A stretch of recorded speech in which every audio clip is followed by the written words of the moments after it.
భయంతో భక్తితో ఉంటేనే నేను పరలోక రాజ్యానికి తీసుకెళ్తాను, లేదంటే ఈ లోకంలో వదిలిపెడతాను. నీకు శ్రమ కలుగుతుంది, నీకు శ్రమ కలుగుతుంది. నువ్వు చేసిన పాపము దౌర్జన్యము నీ తరము మీద అది వస్తా ఉంటుందని చెప్పి దేవుడు ఆజ్ఞిస్తున్నాడు. ప్రియమైన దేవుని శ్రమ ఎవరు చూస్తలేరు అనుకుంటుండొచ్చు.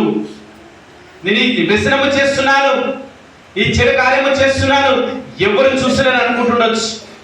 నువ్వు చేసే పాపము నీ కుమారుల మీద పడుతుంది, నీ పిల్లల మీద పడుతుంది. వాళ్ళు బాగుపడకుండా నువ్వే వాళ్ళని అడ్డుకుంటున్నావు. ఇక్కడ యోవేలు చేసింది కూడా అదే. ఏం చేశాడు? యోవేలు అక్రమంతో లంచం పుచ్చుకున్నాడు, దౌర్జన్యం చేశాడు. కానీ ఎవరు బాధపడ్డారు? హేమాను బాధపడుతున్నాడు. హేమాను యొక్క తాత ఎవరు? సమూయేలు. సమూయేలు మంచివాడే. సమూయేలు మంచివాడైనా మాత్రాన తన కుమారుడు మంచివాడని చెప్పేసి అనుకోవటమా మనము? 25 సంవత్సరాలు హేమాను బాధపడ్డాడు. ప్రియమైన దేవుని సంగమా, నువ్వు పని చేసిన చూడాల నమ్మకంగా ఉండు. నువ్వు ఏ పని చేస్తున్నావు అక్కడ నువ్వు నమ్మకంగా ఉండు. దేవుడు నిన్ను దీవిస్తాడు, ఆశీర్వదిస్తాడు. ఏదో ఒక రోజు నిన్ను ఉన్నత స్థానంలో నువ్వు నిలబెడతాడు.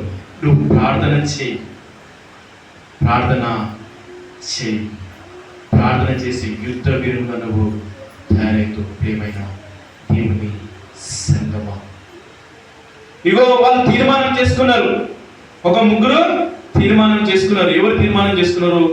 షద్రక్, మేషక్, అబేద్నెగో తీర్మానం చేసుకున్నాడు. దావీదు కూడా ఇక్కడ తీర్మానం చేసుకున్నాడు. అక్కడ వాళ్ళు తీర్మానం చేసుకుని చెప్తున్నాడు, మేము నీకు మృగం, ఈ బొమ్మకు మేము మృగం. మా దేవుడు మమ్మల్ని రక్షిస్తాడు. ఒకవేళ రక్షించకపోయినా పర్లేదు, కానీ మా దేవుణ్ణి మేము ఆరాధన చేస్తాం, ఆయనకే మేము మొక్కుతాము. ఇంక ఈ లోకంలో ఎవరికి కూడా మొక్కము అంటే ఆ రాజు అగ్నిని ఏడంతలుగా చేసి ఆ అగ్నిలో పడేసేటి వీళ్ళని. వాళ్ళు ఆడుతూ పాడుతూ సంతోషిస్తున్నారు, గంతులు వేస్తున్నారు. వాళ్ళు వేసిన వాళ్ళను వాళ్ళే, ఎవరైతే వేశారో వాళ్ళు చనిపోయారు, కానీ వాళ్ళు కాలిపోయారు, కానీ వీళ్ళు చనిపోలేదు. ఎందుకంటే వాళ్ళు తీర్మానం చేసుకున్నారు, మేము మా దేవుడు మమ్మల్ని రక్షించకపోయినా పర్లేదు, కానీ నేను మాత్రం ఈ దేవునికి మేము మొక్కం. మా దేవుడు మాకున్నాడు, ఆయనే సైన్యములకు అధిపతియగు యెహోవా. కొంతమంది ఏం చేస్తారు తెలుసా? ఈ లోకంలో ఉన్న వాళ్ళు తనమును బట్టి గర్వం వస్తుంది, భూమిని బట్టి గర్వం వస్తుంది, ఐశ్వర్యాన్ని బట్టి గర్వం వస్తుంది.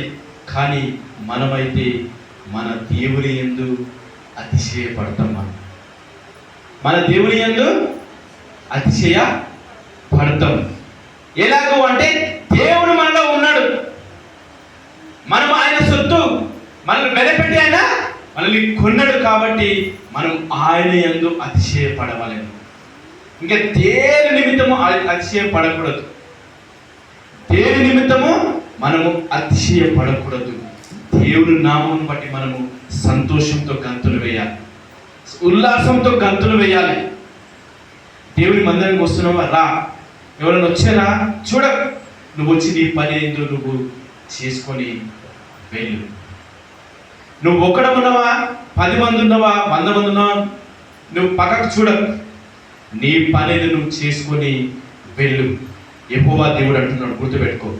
యేసు ప్రభుని ఈ లోకానికి పంపించినప్పుడు ఆయన మనలాంటి ఏజ్ వస్తే 33.5 సంవత్సరాలు. యేసు ప్రభుని దేవుడు తన తండ్రి ఎంతగా నలగొట్టాడో తెలుసా నీకు? ఎక్కడ నా కుమారుడు నోరు విప్పుతాడేమో, ఏ పాపం చెయ్యని నేను, నన్నెందుకు కొడుతున్నారు వీళ్ళు, నన్నెందుకు సిలువ వేస్తున్నారు వీళ్ళు, కొరడతో ఎందుకు కొడుతున్నారు, నన్ను ఎందుకు ముళ్ళకినట్టు నన్ను పెడుతున్నారు అని చెప్పేసి నోరు తెరుస్తాడేమో నా కుమారుడు అని చెప్పేసి ముందుగానే తనని నోరు తెరవకుండా చేశాడు. నా మాటకి ఎదురు చెప్తాడేమో, నేను ఈ లోకానికి ఒక కార్యం మీద పంపించాను, ఇక్కడ నోరు తెరుస్తాడేమో అని చెప్పేసి ముందే తనకు ఆజ్ఞాపించి ఉన్నాడు. ప్రార్థన చేస్తున్నాడు యేసు ప్రభు, తండ్రి ఈ గిన్నె నా ఎదురు నుండి తీసివేయి అని చెప్పేసి ప్రార్థన చేస్తున్నాడు. కానీ దేవుని చిత్తం అలాగా నెరవేర్చబడలేదు. నీవు ఈ గిన్నెల నుండి త్రాగవలెను ఖచ్చితంగా.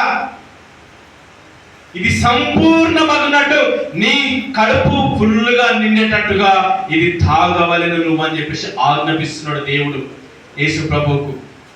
ఎక్కడ నోరు తెరిచి చేసినేమో నన్నెందుకు కొడుతున్నాను, ఏ పాపం చేయను నేను, ఎందుకు శిక్ష అనుభవించాలని చెప్పేసి దేవుడు నోరు తెరచడం అని చెప్పేసి ముందుగానే తనకు ఆజ్ఞాపించాడు. ప్రియమైన దేవుని సంగమా, గుర్తుపెట్టుకో, నీ నోరును అదుపులో పెట్టుకో, నీ నోరును బహుగా కాచుకో, నీ నోటికి చిక్కం వేసుకో. ఎక్కడ కూడా నువ్వు నోరు తెరవకూడదు, ఎక్కడ కూడా నువ్వు దౌర్జన్యం చేయకూడదు, అక్రమం చేయకూడదు, మోసం చేయకూడదు, వ్యభిచారం చేయకూడదు, దొంగతనం చేయకూడదు, ఏది చేయకూడదు. క్రైస్తవుడు అలాగా బ్రతకవలెను. ఆయన పేరు పెట్టుకొని మనం జీవిస్తున్నాం, మనము ఆయన వారము కాబట్టి నువ్వు ఎక్కడ కూడా నోరు తెరవకూడదు. నేను ఎవరన్నా కొడుతున్నారా, మౌనంగా ఉండు. ఎవరన్నా తిడుతున్నారా, మౌనంగా ఉండు. వచ్చి దేవునికి చెప్పు, వచ్చి దేవునికి చెప్పు. మోషే కూడా ఆ విధంగా చేశాడు. ఏం చేశాడు? కోరాబు సంతతి వారు తిరుగుబాటు చేస్తే యెహోవా దేవుడికి ప్రార్థన చేశాడు. భూమి చీల్చుకొని వాళ్ళు భూమిలోకి వెళ్ళిపోయారు. భూమి కప్పబడిపోయింది. ప్రియమైన దేవుని సంగమా, నువ్వు ఎలా ఉంటున్నావు ఈరోజు? నీ సంఘంలో, నీ గ్రామంలో నువ్వు ఎవరితో ఏ విధంగా ఉంటున్నావు? దేవునికి అవమానకరంగా జీవించకూడదు. నిన్ను చూసి ఒక 10 మంది నడుచుకోవాలి, నిన్ను చూసి ఒక 10 మంది నేర్చుకోవాలి. కానీ నీవు వాళ్ళతో పాటు చెడిపోకూడదు, నీవు వాళ్ళతో పాటు చెడిపోకూడదు. అందుకే చెప్తాడు, ఎవరుడా నీ యవ్వన కాలమందు నీ ఇష్టం వచ్చినట్టు చేయి, నేను కాదనను, నీకు నేను అడ్డు చెప్పను, వెళ్ళు, ఈ లోకం మీద పడి తిరుగు, నీకు ఏది నచ్చితే అది చేయి. కానీ ఒక రోజు ఉంది, నేను తీర్పు తీరుస్తాను, నేను నిన్ను తీర్పు తీరుస్తాను. నువ్వు నా ఎదుట నిలబడాలి. ఆ రోజు నువ్వు చక్కగా నిలబడతావా, పడిపోతావా తెలుసుకో. నీ కంటికి నచ్చింది చెయ్యని చెప్తున్నాను, కానీ నీకు మంచి జరిగిందే నువ్వు చెయ్యి.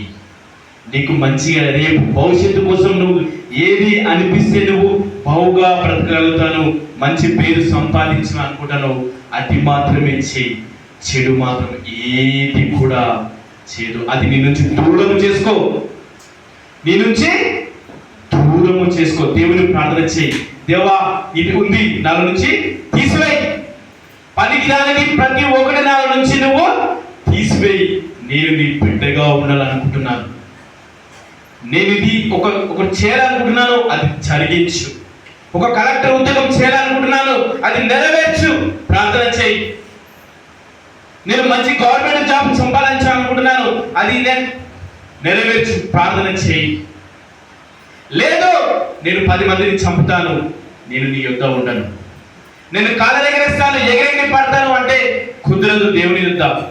దేవుని యొద్ద అణిగి మణిగి ఉంటేనే నీకు దేవునిలో సమృద్ధిగా ఉంటాయి. ప్రియమైన దేవుని సంగమా, అందుకే చెప్తున్నాడు ప్రసంగి, వ్యర్థం వ్యర్థం సమస్తము వ్యర్థం. ఎవరు రాశారు ప్రసంగి గ్రంథం?